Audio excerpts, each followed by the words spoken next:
Nigerian's Foreign Affairs Minister says DTAC, a veritable foreign policy tool. Liberia's presidential election heads for runoff votes, plus Gaza hospitals in crisis as the Palestine-Israel conflict rages on. These are just some of the major stories on the front burner this week. Do sit back as it promises to be an informative one. I am Abdul Salam Jubril. Welcome to Global Update. Now, let's begin in Nigeria, where the Minister of Foreign Affairs, Yusuf Tugar, says taking advantage of Nigeria's soft power diplomacy on the African continent and beyond is a major foreign policy thrust of the present administration. The minister maintains that the Directorate of Technical Aid Corps, DTAC, is one of several tools the country can utilize to achieve her foreign policy goals. Showing the importance and centrality of the Technical Aid Corps to the 4D diplomacy that we're trying to implement. And 4D, like I said, was democracy, development, demography, diaspora, and the fact that in each of them you will find a place that underscores the importance of the Technical Aid Corps. So with democracy, as I said, we've had a lot of experience with elections from 1999 to date.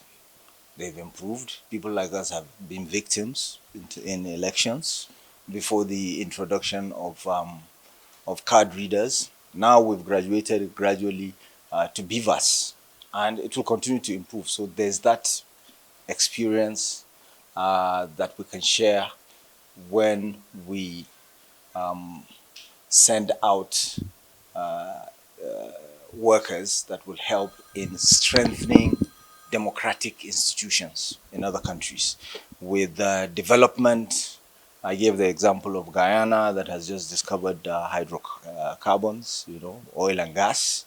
We have had, we've been producing oil and gas here since 1957. So we have a lot of petroleum engineers, geologists, accountants, what have you, that we can send to countries like Guyana. Guyana is going to be like the next Kuwait. They have a lot of oil and gas and very little population, but then we can also generate revenue from that. It doesn't just have to be aid. We can earn from it. So this is how we can reposition a Technical Aid Corps. Demography, finding more jobs for our people through the same Technical Aid Corps. Diaspora, also, again, we want Nigerians, when they go out, to be respected. They go out with dignity. We can, accept that we are a large population and we're a net exporter of skilled workers. But then we negotiate with countries in such a manner that when they go out, they're respected. They're allowed to take their families along. Their wives can work. Their kids can go to school, because in a lot of countries, they just want the worker to come alone, and with very little respect, very little dignity. So we want to change that, and Technical Aid Corps is central to that. And of course, I have to commend the Director General for initiating this review and trying to reposition the Technical Aid Corps. The 4 days are the President's plan to reposition the Nigerian foreign policy. So it's an initiative by Mr. President to reposition the Nigerian foreign policy initiative. And the 4 days, the first D stands for democracy. And without democracy, you will not even have acceptance within the Committee of Nations, because every country is supposed to be democratic in this 21st century. That is why you have seen sanctions imposed on some of the African countries that decided to upturn democratic governments. So with democracy, covers a lot of borders. It's not just about election. It's about good governance. It's about fair play. And it's about equal representation of all the citizens of any country so that everybody will have a belonging, feel a sense of belonging. So if you have a full democracy in a country, it will also improve insecurity, because most of some of the causes of insecurity is because of agitation from different segments of the society. And then the second D is development. So the ultimate goal of any government is development, to make sure that its citizens get development right down to the root. And development is wide. It can be in terms of it can be economic development, social development. It can be in the area of education, in the area of agriculture, and so on. Mr. President, one of Mr. President's focus about the 4 Ds is to make sure Nigeria is developed in all ramifications. To Liberia now, the country's electoral commission has scheduled a presidential election runoff for November after results showed that the two frontrunners, President George Weah and opposition leader Joseph Boakai, had failed to secure enough votes. Weah holds a slim lead at 43.83% of the vote, while Boakai has 43.44% according to tallied results from the West African Nations Electoral Commission. Liberia is heading for a rematch of the 2017 presidential runoff between incumbent George Weah and opponent Joseph Boakai, with official provisional result on Tuesday placing them neck and neck. The figures published on the Commission's website indicate that neither Weah nor Boakai can secure enough votes for an absolute majority to be elected in the first round. With the results of the 10th October polls showing that no presidential ticket obtained 50% plus 1 vote, a runoff election is hereby declared to be held on Tuesday, 14 November 2023, between the two tickets that obtained the highest number of votes: the presidential ticket of the Coalition of Democratic Change (CDC), led by Mr. George Manneh Weah, and the presidential ticket of Unity Party (UP), led by Mr. Joseph Numa Boakai. None of the 18 other presidential candidates received more than 3% in the first round of voting in the West African nation on October 10. A runoff is planned for 2 weeks after the announcement of official results, but could be delayed by possible appeals. Well, as always on the program, we shall continue to monitor the runoff elections and bring you updates as it unfolds. Moving on, having strong commitment to drive full implementation of the Gender and Equality Opportunities Law in African countries will enhance chances of women participation in leadership. Speakers and participants at the 2023 African Women Conference in Ethiopia reviewed the document to deliver on the spirit and letter of the law. NTA's correspondent Oluseye Adeagbo, who was in Addis Ababa, the Ethiopian capital, tells us more. Under the Renewed Hope agenda, we have witnessed tremendous improvement in terms of women representation. Muhammad Tairu Mongunu is a member of the Nigerian Senate. He tells me of how he has since taken the front role in issues that concern women, including voting in the 9th Senate for the Special Seats Bill that sought to increase numbers of women in the national and state houses of assembly. I'm still going to sponsor a bill in the floor of the Senate for the purpose of equal representation of our women in the legislature by creating special seats for women. This sort of commitment tops the list of promises at the Africa Women Conference in Addis Ababa, ensuring inclusive and progressive agenda policies to protect the rights of women and girls in Africa is the cross of submissions during the panel sessions. Ethiopian Minister of Women and Social Affairs and other speakers at the conference commended different steps taken by African leaders on women's rights, calling for enhanced unity, support and cooperation for accelerated development. I'm sure these are shared priorities for African women in other countries as well. And collectively, we need to scale up initiatives within the framework of the African continental free trade to ensure that women fully benefit from continental economic development. So Africa woman, what we are is much more than a decimal of poverty. We are the expression of new wealth creation. All we are doing is a quest to ensure that women are able to reach their full potential, be in positions of authority, be empowered. This kind of getting together, especially bringing the women from all over Africa, is a success. And I look at that as success because they are inspiring each other. As I go back to my country, I hope to advocate to my young people and as well as the leaders in my country that we need the change. Women have begun to gain their strength and to speak out. I mean, there are the thematic areas in the speech that are going to be assigned and that are going to be discussed in this platform will give us an insight. As a participant, as a media practitioner, tell the African woman story.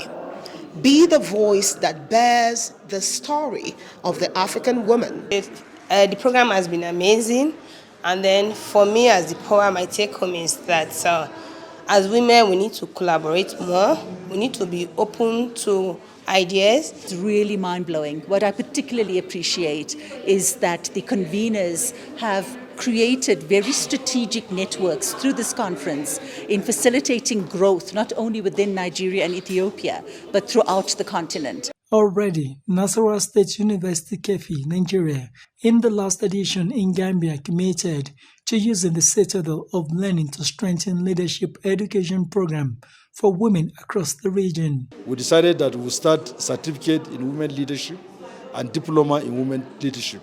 And we're going to do all these courses online. We have already developed the curriculum. The Senate of the University has approved. We have advertised. We have gotten candidates. And we are going to start the program on the 30th of October. Giving them both theoretical and practical. And it's going to cut across Africa.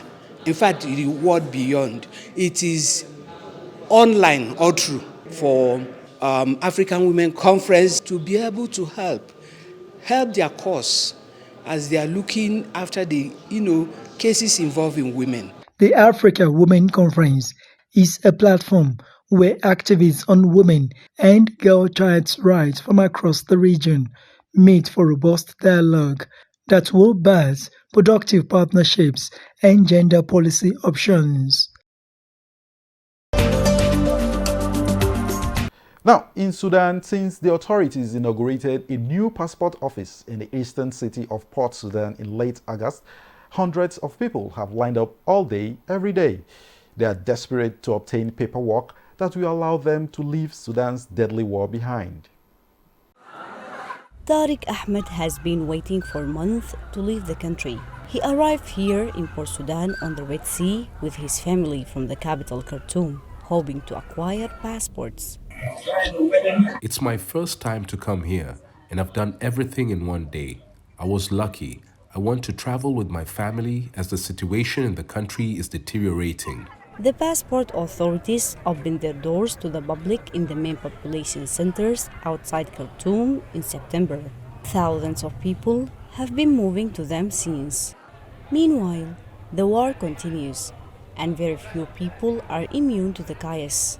Since April, more than 5.7 million people have been internally displaced, according to the United Nations.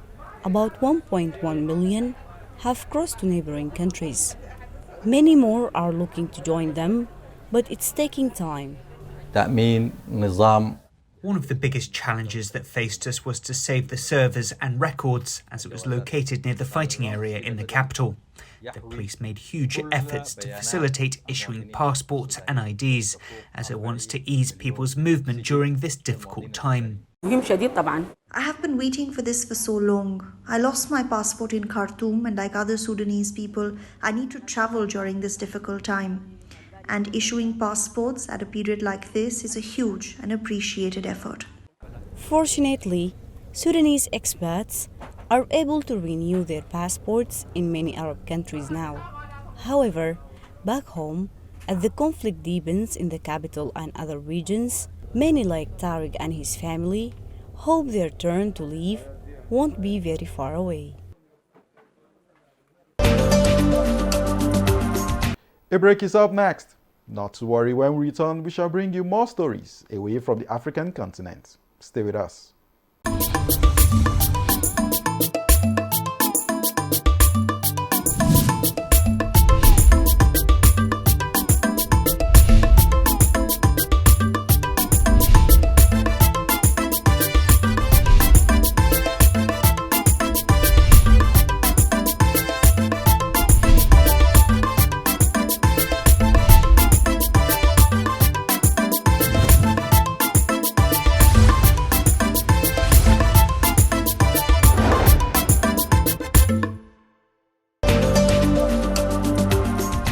Welcome back.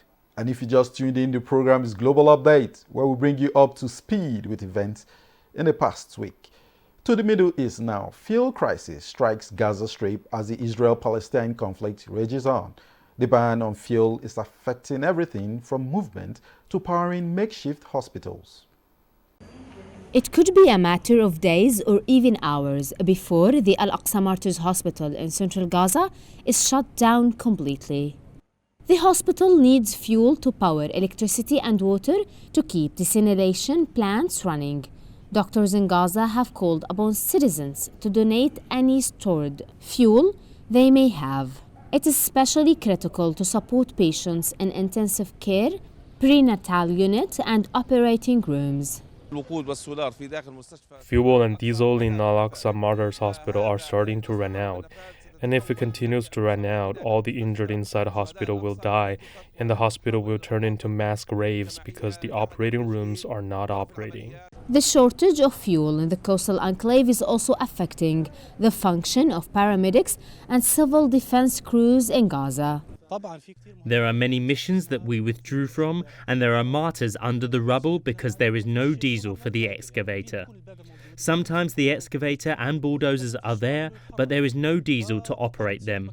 So we go to another place because we do not have diesel and we are unable to do anything. Taxi drivers had been helping to transport wounded to the hospitals, but they too need fuel. From the first day of the escalation until this moment, there has not been a liter of solar energy. Every day I go to the station to no avail. I put my car on gas so it won't stop, and I can go back and forth, and even we struggle to get gas. We stopped working. Even though humanitarian aid has started to enter the Gaza Strip, it is not enough to meet the current needs. The World Health Organization says each hour lost puts more lives at risk. As the conflict rages on, the growing crisis is straining an already overwhelmed global humanitarian system. In the next report, over 35,000 Palestinian refugees have been taking shelter at a tent camp in southern Gaza. The sprawling Al-Mawasi camp is the latest Palestinian refugee camp in Gaza. More than 35,000 people are now taking shelter here. The United Nations has set up tents to house the families mostly evacuated from Jabalia and Beit Lahia refugee camps in northern Gaza. They have left everything behind. There's no water, no soap, no blankets. There's nothing here for us. People at this camp don't have access to fuel, electricity, or the internet. Canned food packages are delivered to them every few days. Hussein al-Najjar and his wife managed to cook themselves a pot of chicken soup to feed his 10 family members. I am from northern Gaza, from Beit Lahia. We ran from the continuous Israeli airstrikes on our neighborhood. We ran from the gas and phosphorus. We had to evacuate here to Khan Yunis to protect our children and ourselves from the bombings. Adnan Abu Hasna is with the UN in Gaza. He said Gaza needs at least 100 more trucks a day to meet its needs. Yes, we have nearly 20 trucks that entered Gaza. It's not for UNRWA. You have WFP, you have UNICEF, you have World Health Program, WHO, everything. What entered is good, but it's not enough. We need at least 100 trucks per day to get into Gaza. Aid workers say this is a start, but they also need fuel to power hospitals and desalination plants for drinkable water. More aid trucks remain ready to roll in from the Egyptian side of the border. Palestinians know time is not on their side. Well, we hope both sides of the conflict sheathe their swords as soon as possible and peace returns to the region. We shall also continue to monitor the conflict and bring you updates as it unfolds. Let's head to the United States now, where the House of Representatives finally elected a new speaker. This move has ended weeks of bitter Republican infighting that paralyzed Congress at a time of international and domestic crisis. To my colleagues, I want to thank you all for the trust that you have instilled in me to lead us in this historic and unprecedented moment that we're in. The challenge before us is great, but the time for action is now, and I will not let you down.